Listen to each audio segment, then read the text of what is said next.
Mask man ఇంకో గుండంకులు ఆడ మొత్తం సాఫ్ట్వేర్ జాబ్.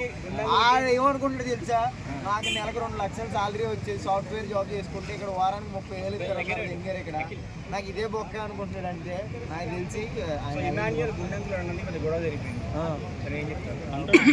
గుండు కాబట్టి గుండంకులు అన్నారు. నీకే ఫేమ్ వచ్చిందిరా గుండంకులు. నీకు అర్థమైతే గుండంకులు, బట్టంకులు, పొట్టంకులు, తట్టంకులు ఏదన్నా పడు.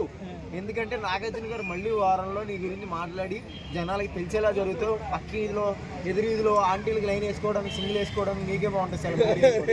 సెలబ్రిటీలో ఎదురు వాళ్ళందరూ అలాగే వేసుకుంటున్నారు. అది వేరే విషయం అనుకో. ఈ వీక్ ఎవరు ఎలిమినేట్ అవుతారు? ఈ వీక్ అండి ఎవరు ఎలిమినేట్ అవ్వకపోయినా కానీ సుమన్ శెట్టి గారు మీరు ఇంటికి వెళ్ళిపోండి ప్లీజ్. రామారా అప్సరాస ఇక్కడే పడుకోండి, తను తెంగిపో ఇంటికి అంటదేమో. నా పేరు అలీబాబాయ్ అండి. వీళ్ళందరూ దొంగలండి అన్నట్లు. వీళ్ళందరూ మంచి ఆటగాళ్ళండి. నేను ఒకనే ఎరుపుకు నన్ను ఇంటికి తీసుకెళ్ళిపోండి అంటాడు ఆయన. రాము రాథోడ్ గురించి కనిపించలేదు బిగ్ బాస్ హౌస్ లో. అంటే సన్న కనిపించలేదు, కెమెరాలో చిక్కలేదు. నాగార్జున గారికి ఫోన్ చేసాను రాత్రి, బ్యాలెన్స్ లేదు అనుకుంటా, ఎక్కలేదు. కెమెరాలు డౌన్ చేయండి, రాము రాథోడ్ కనిపిస్తున్నారని చెప్పాను.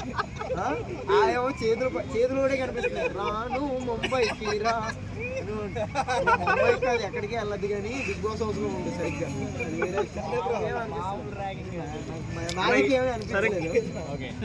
ఎవరు వస్తే బాగుంటది అనుకున్నావు? వైల్డ్ కార్డ్ గా మా పచ్చళ్ళకి కావాలి. పచ్చళ్ళ ముందే వస్తుంది అనుకున్నాను. అసలు అవును చూస్తే రేఖలన్నీ ఎరిగిపోతాయి. మా తమ్ముడికి నిద్రే ఉండదు అసలు.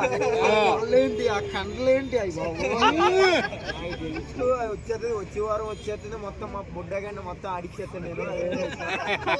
నాకు ఇంకొక ఆవిడ అది జ్యోతిక సీరియల్ యాక్టర్.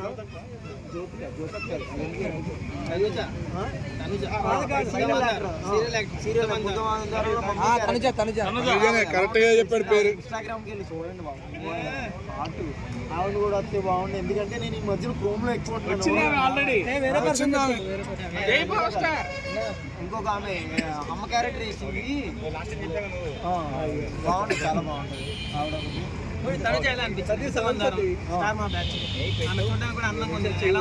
అందంగా ఉంది, అందరూ అందంగా ఉంటుంది.